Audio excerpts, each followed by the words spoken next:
बिना एक भी दवा खाए और बिना चिकित्सक के पास जाए। अब आपके पेट में अम्ल बन रहा है, मुंह में लार बन रही है। अगर पानी आप घूट घूट पीते हैं तो ये पानी के साथ लार मिलके अंदर जाती है, और पानी एक साथ गट गट पीते हैं तो कम लार पानी के साथ मिलकर जाएगी। ये लार बन रही है अंदर जाने के लिए, बाहर निकालने के लिए नहीं, क्योंकि अंदर पेट के अम्ल को शांत रखना है, इसके लिए क्षार है। तो वो ये कहते हैं कि घूट घूट पिया पानी, अगर सिप सिप करके आपने पानी पिया तो ज्यादा लार अंदर जाएगी, तो अम्ल को शांत करने में मदद आएगी। इसलिए आपका पेट न्यूट्रल रहेगा और आपकी जिंदगी बिना किसी दवा और रोग के आराम से 100-150 साल हो जाएगी। इसलिए पानी घूट घूट भर के पिए, और एक साथ गटगट पानी पिएंगे तो लार पानी के साथ मिल नहीं पाएगी, तो अंतिम रूप में जब वो पहुंचेगा पानी तो खाली पानी होगा, और वो उतना न्यूट्रलाइज नहीं कर पाएगा, पेट को उस तरह से सामान्य अवस्था में नहीं ला पाएगा। हालांकि पानी भी अम्ल को कम करता है, क्योंकि अम्ल में पानी मिलाओ तो अम्ल की ताकत कम होती जाती है, तो पानी कम तो करेगा, लेकिन लार के साथ जो पानी कम करेगा वो बिल्कुल अद्भुत होगा। भागवत जी आगे कहते हैं, बहुत ही महत्व की बात है ये सब आपके लिए। वो ये कहते हैं कि जो व्यक्ति सिप सिप करके पानी पिए, वो देखें जानवर कैसे पीते हैं। चिड़िया कैसे पानी पीती है? चिड़िया एक ड्रॉप उठाती है, आप ध्यान देना, चिड़िया एक ड्रॉप उठाएगी, फिर उसको ऐसे ऐसे मुंह में चलाएगी, फिर पिएगी, फिर दूसरी ड्रॉप उठाएगी, फिर ऐसे ऐसे चलाएगी, फिर पिएगी। ऐसे कुत्ता है, पानी को चाट चाट के पिएगा, शेर पानी को चाट चाट के पिएगा। ज्यादातर जानवर पानी को ऐसे ही पीते हैं। वो जानवर हमसे ज्यादा स्वस्थ हैं, किसी को डायबिटीज नहीं है, कोई ओवरवेट नहीं है। हाँ, किसी को डायबिटीज नहीं, कोई ओवरवेट नहीं, किसी को जॉइंट्स पेन नहीं, किसी को कुछ नहीं, क्योंकि वो पानी पीने का नियम जानते हैं। बाघ भट्ट के पक्के चेले हैं ये सब जानवर, बिना बोले और बिना कहे। तो आप भी हो जाइए। भागवत जी कहते हैं कि पानी थोड़ा लीजिए, जैसे चिड़िया पीती है, उसको मुंह में चिड़िया ऐसे ऐसे करती है ना, घुमाती है, तो आप भी पानी को थोड़ा घुमाइए, फिर पी जाइए। थोड़ा पानी लीजिए, मुंह में भरिए, पीजिए, फिर पानी भरिए, फिर भरिए, फिर पीजिए, ताकि इधर उधर की सब लार पानी के साथ मिलकर अंदर जाए। अब वो ये कहते हैं कि जो ऐसे पानी पी लेगा, कोई रोग आने की संभावना नहीं, माने आपके सारे रोगों की एक दवा। तो मैंने ये एक्सपेरिमेंट शुरू किया, ये मैंने पढ़ा था 6 साल पहले। भागवत जी को मैंने 6 साल पहले पढ़ना शुरू किया, 3 साल पढ़ने में लग गया और 3 साल समझने में लग गया। तो 6 साल पहले मैंने ये सूत्र पढ़ा था। मैंने कहा यार, कुछ लोग हैं जो बीमार हैं बहुत, मैंने कहा तुम करके देख लो। भागवत कह रहे गलत तो रिजल्ट आने वाला नहीं। तो आपको सुनकर हैरानी होगी, हमारे जो दोस्त हैं, सहयोगी हैं, जिनका वजन बहुत ज्यादा था, उन्होंने पानी सिप सिप करके पीना शुरू कर दिया, और भोजन के 1.5 घंटे के बाद पानी पीना शुरू। ये 2 सूत्रों का ही परिणाम है कि सबके वजन पहले से आधे हो गए। एक तो मेरा दोस्त है जिसको मैं कभी आपके सामने खड़ा कर सकता हूं, 140 किलो का था वो, और 1.25 साल हो गया, लगभग अभी 1.5 साल है, अब 70 किलो का है, बिना कोई दवा खाए, बिना भोजन में कोई बदलाव किए, सिर्फ पानी पीने का तरीका बदला। फिर मैंने डॉक्टरों से बात की कि ये चक्कर क्या है, तो उन्होंने कहा बात सीधी सी ये है कि जो लार है ना, ये दुनिया की सबसे अच्छी औषधि है, इसकी मेडिसिनल प्रॉपर्टी सबसे ज्यादा है। आपने जानवरों को देखा होगा, उनको कभी भी कोई चोट लगे तो वो अपने लार से ही ठीक कर लेते हैं, चाट चाट के, क्योंकि उसमें मेडिसिन है। तो मनुष्य की लार में भी है। अब वो ये कहते हैं कि भारत के वो मनुष्य या स्त्रियां और पुरुष बहुत ही दुर्भाग्यशाली हैं जो इस लार को अंदर ले नहीं जा पाते। जैसे तंबाकू खाने वाले लोग थूकते ही रहते हैं, उसको थूकते ही रहते हैं, थूकते ही रहते हैं। गुटखा खाने वाले लोग, मावा खाने वाले लोग थूकते ही रहते हैं, थूकते ही रहते हैं। तो डॉक्टर लोग कहते हैं कि वो जिंदगी की सबसे महत्वपूर्ण चीज को थूक रहे हैं, जिसको बनाने के लिए भगवान ने 1 लाख ग्रंथियां आपके मुंह में दी हैं। आप जानते हैं ये लार पैदा होने में 1 लाख ग्रंथियों का काम होता है। 1 लाख ग्रंथियां हैं जो रात दिन आपके लिए लार बनाती हैं, और आप गुटखा खा खा के उसको थूकते रहते हैं, तो सड़क तो खराब करते ही हैं, अपने को उससे ज्यादा खराब करते हैं। तो मेरी हाथ जोड़कर विनती है कि आप में से कोई लार थूकने वाला हो, थूकने वाला आदमी, ये तो भागवत जी की डिक्शनरी में नहीं है। वो कहते हैं कि एक ही कंडीशन में आप कुछ थूक सकते हैं, जब कफ बहुत बढ़ा हुआ हो तभी, बस उसके अलावा दूसरी कोई कंडीशन नहीं कि आप थूकें। तो यहां तो बिना कफ बढ़े हुए तंबाकू खा खा के, गुटखा खा खा के थूक रहे हैं, तो ये थूकना नुकसानदायक है। गुटखा तो नुकसानदायक है ही, तंबाकू तो और भी नुकसानदायक है, उससे भी ज्यादा थूकना, तो मत थूकिए। तो फिर आप कहेंगे जी पान खाएं, तो पान खाने के लिए नियम बताया, बहुत माइक्रो लेवल पे कैलकुलेशन है भागवत जी। वो कहते हैं कि पान खाओ तो कत्था मत लगाओ, बिना कत्थे का पान खाओ, थूकने की गरज ही नहीं, क्योंकि जो भी खाओगे वो चूना है, कैल्शियम है तो अंदर जाएगा, और वो कैल्शियम क्या क्या अद्भुत काम करेगा वो कल बताने वाला हूं मैं। तो वो कहते हैं कि पान भी खाना है तो थूकना नहीं है, कत्था है तो थूकना पड़ेगा, कत्थे बिना ही पान खाओ। माने हमारे पुराने पूर्वज और बुजुर्ग जो तंबाकू का नहीं, कत्थे का नहीं, सिर्फ चूना लगा के जो पान खाते हैं, वो भागवत के चेले सब के सब शिष्य उनके। तो वो कहते हैं पान भी खाना तो थूकना नहीं है, जो मुंह में लार के साथ पान है वो अंदर ही जाए, क्योंकि पान और चूना दोनों ही मेडिसिन है। एक वातनाशक है और दूसरा पित्तनाशक है, और कफ का भी नाश करता है। पान तो पित्त और कफ दोनों का नाश करता है, और चूना वात का नाश करता है। तो वो कहते हैं कि पित्त और कफ का नाश कर दिया पान ने, चूने ने कर दिया वात का, तो वात पित्त कफ तीनों ही संतुलित है, तो पान खाके तो जिंदगी भर निरोगी रह सकते। ये है। तो आपको पानी पीना है घूट घूट भर के, ताकि ज्यादा लार अंदर जाए, और पानी को बच्चों की तरह से मुंह में घुमाइए, जैसे बच्चे अक्सर करते हैं ना, वो बहुत अच्छी क्रिया है। ठीक है, अब आगे चलता हूं। आगे का एक सूत्र है भागवत जी का कि पानी कभी भी पिए तो ठंडा ना पिए।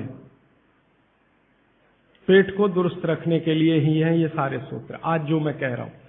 पानी जब भी पिए तो ठंडा ना पिए। कैसा पानी पिए जी? तो वो कहते हैं कि आपके शरीर का तापमान देखें, उसके अनुसार के तापमान का ही पानी पिए, माने शरीर के तापमान के बराबर का पानी पिए, माने गुनगुना पानी पिए। गुनगुना शब्द है। एक शब्द कोमट, कोमट शब्द गुजराती है नहीं, मराठी है शायद। हाँ, गुनगुना पानी पिए। नवसे का पानी कहते हैं राजस्थान में, नवसे का हल्का गरम गुनगुना पानी पिए। कभी भी पानी की गर्मी शरीर के तापमान के ऊपर ना हो, ऐसा पानी पिए। तो अब आपका शरीर का तापमान है 37 डिग्री, तो 37 डिग्री अगर आप पानी को लेके जाएंगे तो वो गुनगुना ही होता है। रूम टेम्परेचर के ऊपर रहता है, बॉडी टेम्परेचर के बराबर रहता है। तो ऐसा पानी पिए, गुनगुना ही पानी पिए। क्यों? अभी मन में प्रश्न आएगा क्यों? हम तो जी ठंडा पानी पीते हैं, फ्रिज का पानी पीते हैं, बर्फ डाला हुआ पानी पीते हैं। तो भागवत जी इसको बहुत अच्छे से समझाते हैं, और आधुनिक विज्ञान का इसमें मैं जोड़कर आपको समझाता हूं। आप अगर ठंडा पानी पी रहे हैं, कल्पना करिए, तो पानी क्या करेगा? पेट में जाएगा सीधा सीधा और पेट को ठंडा बनाएगा। जिसका जैसा गुण है वही तो करेगा ना। बर्फ का गुण है ठंडा करने का, तो बर्फ डालकर पानी में आप पी रहे हैं, तो बर्फ का गुण वो पानी में आ गया। अब पानी आपके पेट को ठंडा करेगा। अगर पानी ने पेट को ठंडा किया तो, अगर पेट ठंडा हो गया पानी के असर में, तो शरीर ठंडा हो जाएगा, क्योंकि शरीर के सारे ऑर्गन पेट से ही जुड़े हुए हैं, चाहे वो आपका हार्ट हो, चाहे किडनी हो, चाहे लीवर हो। और अगर शरीर ठंडा हो गया तो जय राम जी की, जाइए यमराज के पास, यहां फिर आपके लिए कुछ नहीं है। तो पानी अगर पेट में गया और उसने पेट को ठंडा कर दिया, तो आप ठंडे हुए तो मर जाएंगे, मृत्यु आएगी। तो कभी भी ठंडा पानी ना पिए, एक विश्लेषण। दूसरा विश्लेषण कि अगर पानी आपने ठंडा पिया और आपका पेट जीवित है, जीवित होने से मतलब फंक्शनल है, काम अच्छे से कर रहा है, तो तुरंत पेट उस पानी को गर्म करने पर लगेगा। आपका जो जठर स्थान है ना, वो तुरंत उस पानी को गर्म करने पर लगेगा। तो पानी को गर्म करने के लिए उसको अतिरिक्त ऊर्जा की जरूरत पड़ेगी, और अतिरिक्त ऊर्जा उसको रक्त में से आएगी। तो शरीर के सब हिस्सों का रक्त पेट की तरफ जाएगा।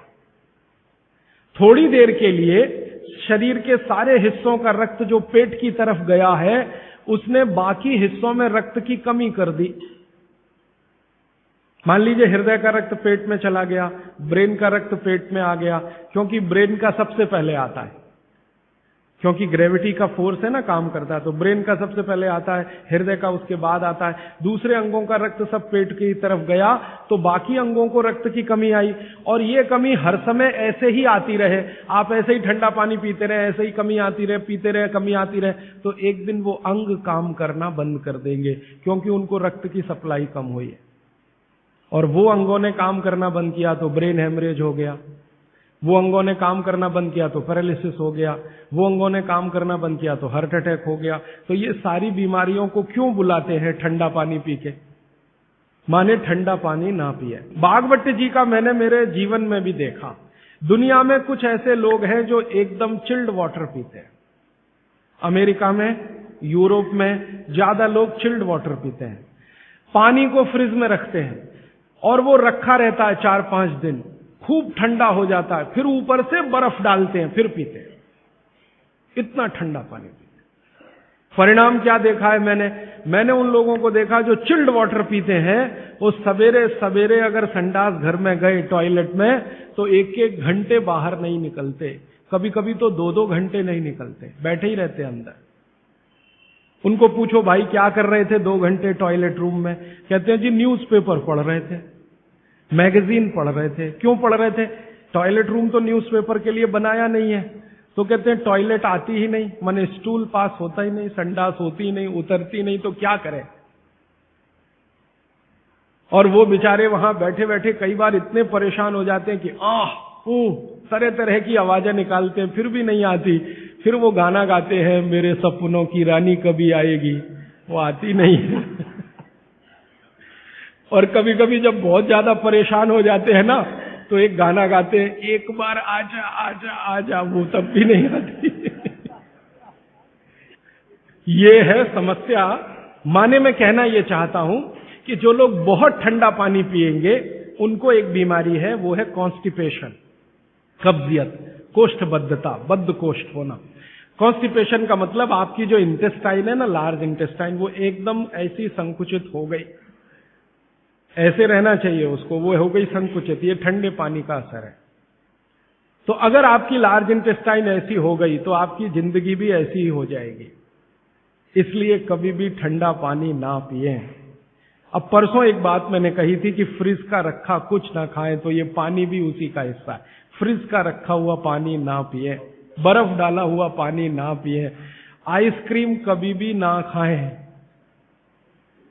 क्योंकि वो भी ठंडी है। और मैं आपको एक विनम्रता पूर्वक कह देता हूं, वो बात वैसे आगे आएगी। बागवट जी कहते हैं कि 2 विरुद्ध चीजें एक साथ ना खाएं कभी भी, तो गर्म भोजन और ठंडी आइसक्रीम कभी ना खाएं। अक्सर मैं शादियों में, बारातों में जाता हूं, तो वहां मैंने देखा है कि भोजन गर्मा गर्म कराएंगे, अंत में आइसक्रीम जरूर खिलाएंगे। सर्वनाश, बुला बुला के हमारा सत्यानाश करते हैं। इनविटेशन देकर बुलाएंगे, आओ हमारे यहां मेहमान बनकर, तो पहले गर्म खाना खाओ, पीछे से ठंडी आइसक्रीम खाओ, ना मरो तो जल्दी मर जाओ।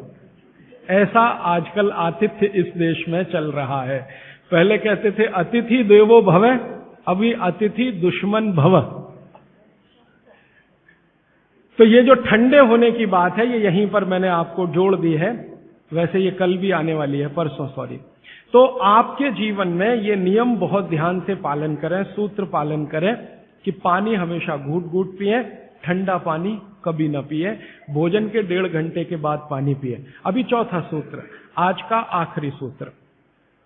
भागवत जी कहते हैं कि सुबह का जीवन आपका जब शुरू होता है, दिन का जीवन आपका शुरू होता है, माने आप जब सोकर उठते हैं तभी से आपका दिन शुरू होता है, तो दिन की शुरुआत में सबसे पहले पानी पिए।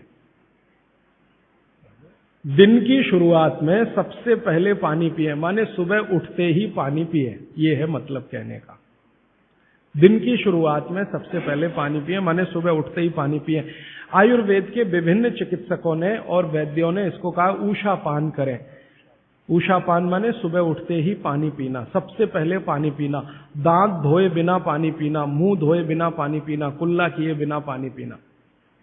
अगर आप सुबह उठते ही बिना मुंह धोए पानी नहीं पी सकते तो रात को कुल्ला करके सोइए, दांत साफ करके सोइए, दंत मंजन करके सोइए, दातुन करके सोइए, उठते ही पानी पीजिए।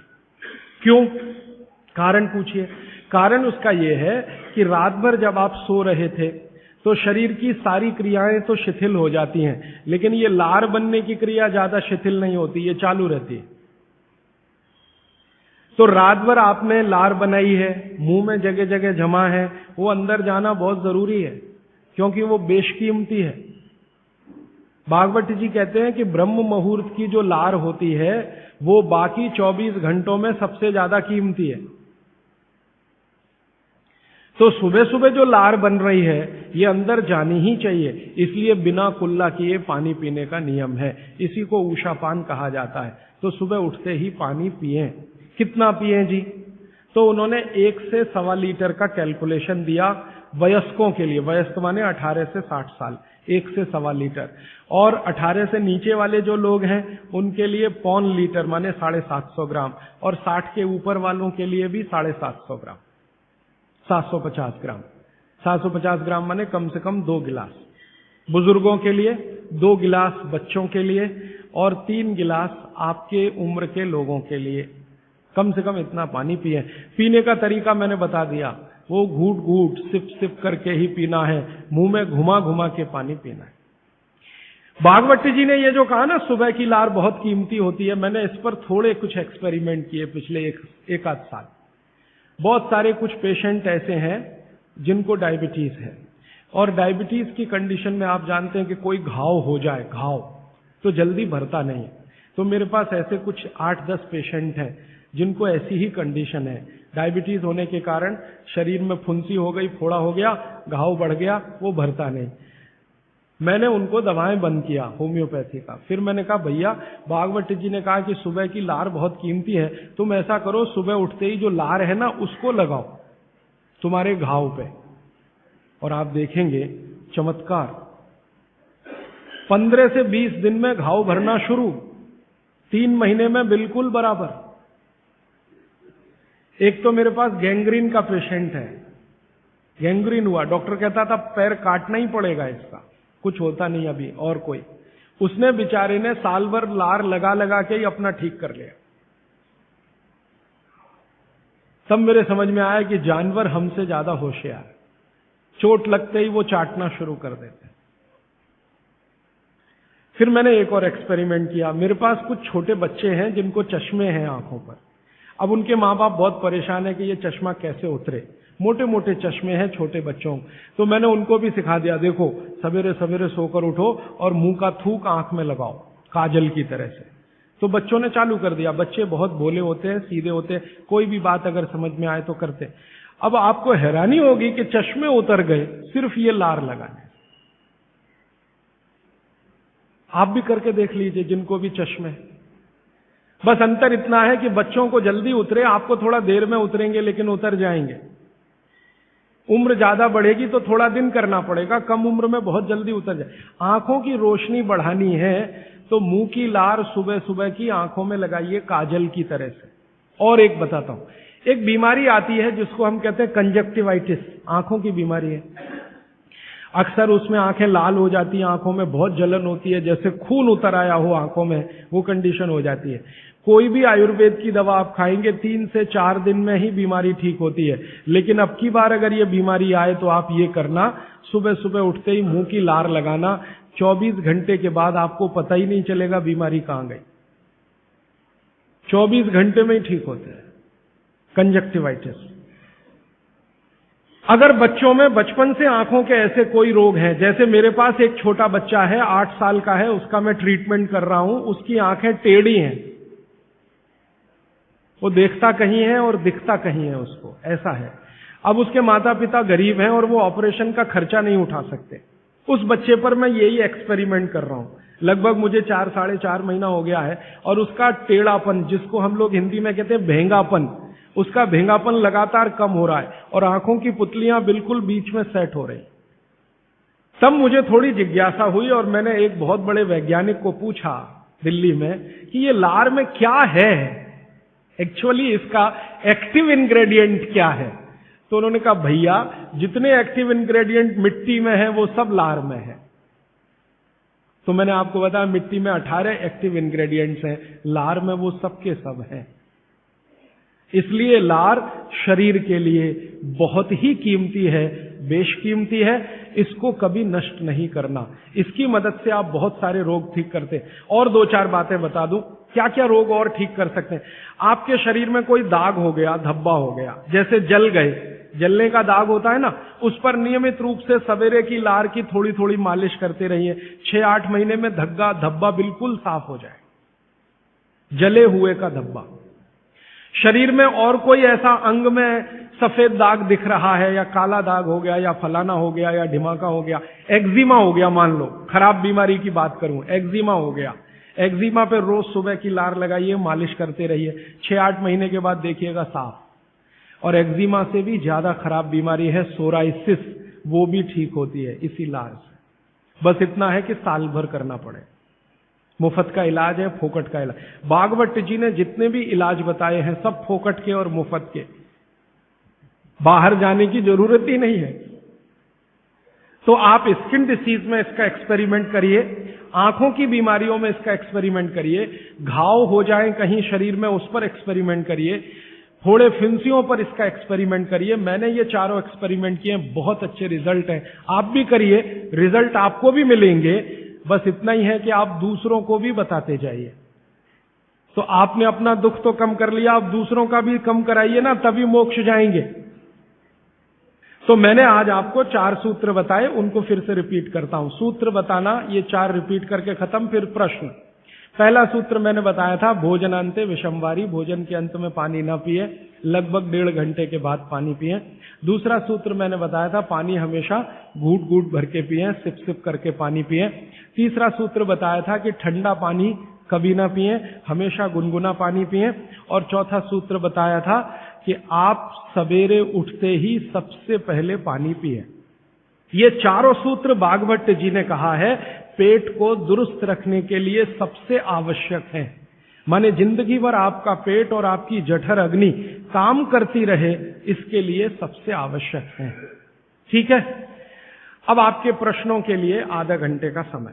हाजी भाई, आपने कहा कि उषापान करना चाहिए, उषापान भी गुनगुना पानी होना चाहिए या कैसा भी? देखिए उषापान।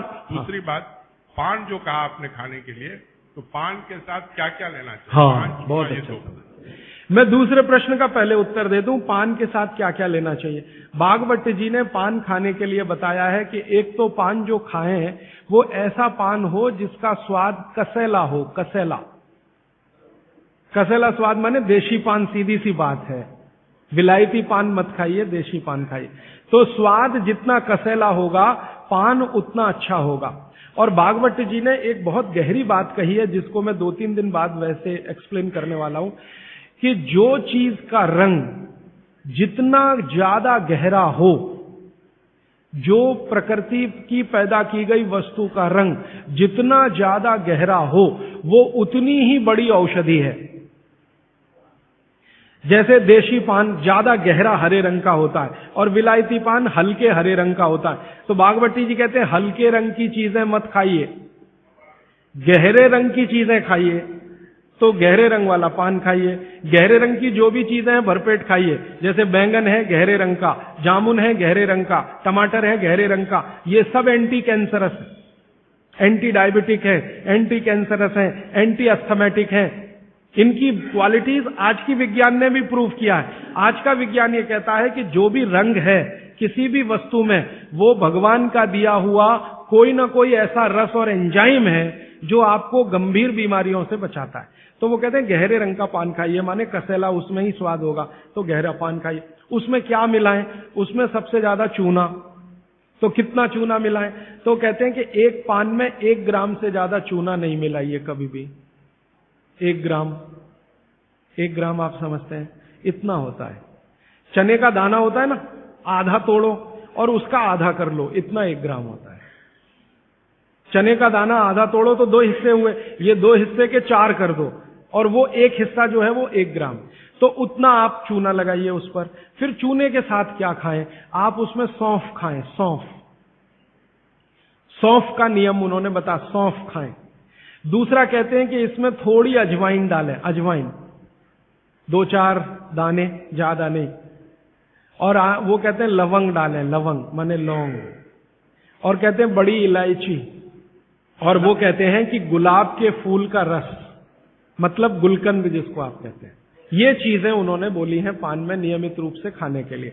अब इसमें उन्होंने जो बोली नहीं है वो बात ध्यान रखिए। सुपारी कहीं नहीं कहा, कत्था कहीं नहीं कहा, तो मैंने सुपारी और कत्था छोड़कर ही पान खाएं। ठीक है, तो पान में क्या खाएं।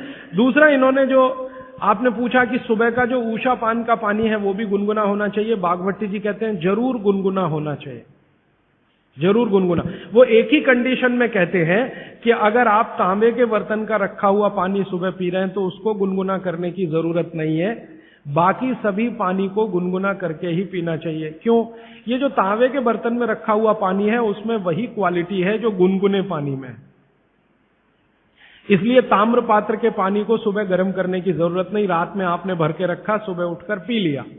बाकी कोई भी पानी स्टील के बर्तन वाला है तो गुनगुना करिए, आप मिट्टी के घड़े का पानी है तो गुनगुना करिए।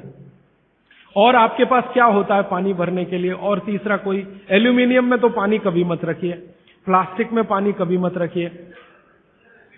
स्टील वेसल्स में है तो गुनगुना करके ही पीजिए।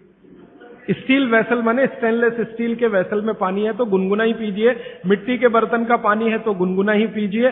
ताम्र पात्र एक उन्होंने कहा कि जिसके पानी को गर्म करने की जरूरत नहीं, सीधे पी सकते हैं। आप बोलेंगे जी क्या रोज दिन भर ताम्र पात्र का पानी पी सकते हैं? तो जरूर पी सकते हैं, 3 महीने, इसके आगे नहीं। ये आप जरा सोचिए ध्यान से। वो ये कहते हैं 3 महीने आप पी सकते हैं लगातार ताम्र पात्र का पानी, फिर बीच में 15-20 दिन का ब्रेक दे दीजिए, फिर 3 महीने पी सकते हैं, फिर 15-20 दिन का ब्रेक दे दीजिए, फिर 3 महीने पी सकते हैं। ये ब्रेक दे देकर पी सकते हैं। लगातार पिएंगे तो तांबे की अधिकता से होने वाली जो बीमारियां हैं वो हो जाएंगी। हाँ, सुबह तो लगातार पी सकते हैं, सुबह की तो कोई बात नहीं, ये पूरे दिन की बात हो रही है। कोई लोग ऐसे हैं कि पूरे दिन ही तांबे के बर्तन का पानी पीते हैं, तो बागभट्टी जी ये कहते हैं कि 3 महीने लगातार पीजिए पूरे दिन, फिर उसके बाद 15-20 दिन ब्रेक दे दीजिए, 15-20 दिन को दूसरा पानी पी, फिर आप वापस 3 महीने कर सकते हैं, फिर ब्रेक दे दीजिए, फिर तो 24 घंटे वाले जो लोग हैं ताम्र पात्र का पानी पीने वाले, उनके लिए ये नियम है। सुबह का तो ताम्र पात्र का ही सबसे अच्छा है जी। भोजन के बाद जो रस और मट्ठा पीने के लिए बताए थे आप, तो क्या ये आम्रदही को शांति करेगी? हाँ, बहुत अच्छा सवाल है, बहुत अच्छा सवाल। देखिए, इस सवाल को मैं और थोड़ा विकसित करूं, मैं इंतजार कर रहा था कोई पूछे तो मैं बताऊं। ये सवाल कुछ इस तरह का है कि मट्ठा है ना, उसमें पानी ही है, आप जानते हैं, शायद उसमें 90% तक पानी है, दही तो सिर्फ 10% होता है। और जूस पी रहे हैं उसमें भी पानी ही है, और दूध पी रहे हैं उसमें भी पानी है। अब बागभट्टी जी एक तरफ तो कह रहे हैं कि खाने के बाद पानी मत पियो, और दूसरी तरफ कह रहे हैं मट्ठा जरूर पियो, दूध जरूर पियो और फल का रस पियो, तो उसमें तो पानी ही है। तो क्या वो पानी जठर अग्नि को शांत नहीं करेगा? प्रश्न ये है। ये पूरा नहीं पूछ पाए, मैंने पूरा कर दिया। तो क्या वो पानी जठर अग्नि को शांत नहीं करेगा? इसका बहुत ही सुंदर एक्सप्लेनेशन बागभट्टी जी करते हैं। वो ये कहते हैं कि पानी का जो गुण है वो अपना कुछ नहीं, ये बात ध्यान से समझिए, पानी का जो गुण है वो अपना कुछ नहीं है। पानी को जिस पात्र में रखा है या जिसमें मिलाया है उसी का गुण वो धारण करता है। आपने एक पुराना गाना सुना है, पानी रे पानी तेरा रंग कैसा, फिर आगे है जिसमें मिला दो उस जैसा। तो पानी का रंग, गुण और धर्म तीनों ही वही होते हैं वो जहां मिल गया। तो आपने पानी को मिलाया दही में, तो अब वो पानी का गुण नहीं है, अब वो दही का गुण धारण करेगा। पानी को आपने मिलाया जूस में, माने फल में, तो फल के जो गुण हैं वो पानी में आ जाएंगे। और पानी है दूध में, तो दूध के सारे गुण वो धारण कर लेगा। तो पानी अगर सीधा पी रहे हैं, इंडिपेंडेंट, तब उसके अपने गुण धर्म होते हैं। लेकिन मिलाया हुआ पानी जब भी किसी वस्तु के साथ आप पिएंगे तो उस वस्तु का गुण पानी में आएगा। इसलिए मट्ठा पीने को खुली छूट है, पेट भर के पीजिए। दूध पीने को खुली छूट है, पेट भर के पीजिए। जूस पीने को भी खुली छूट